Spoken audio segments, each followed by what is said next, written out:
ፊቱን እየጸፉት እየተንገላታ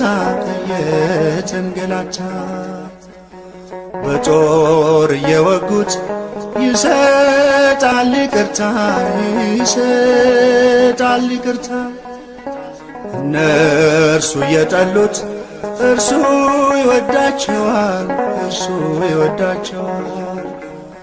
አስረው ሲጎትቱት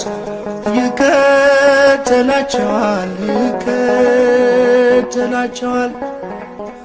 መስቀል ላይ ያየሁት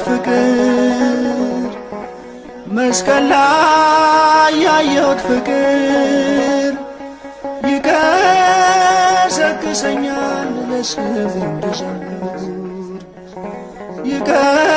ይቀሰቅሰኛል ለስሙ እንድዘምር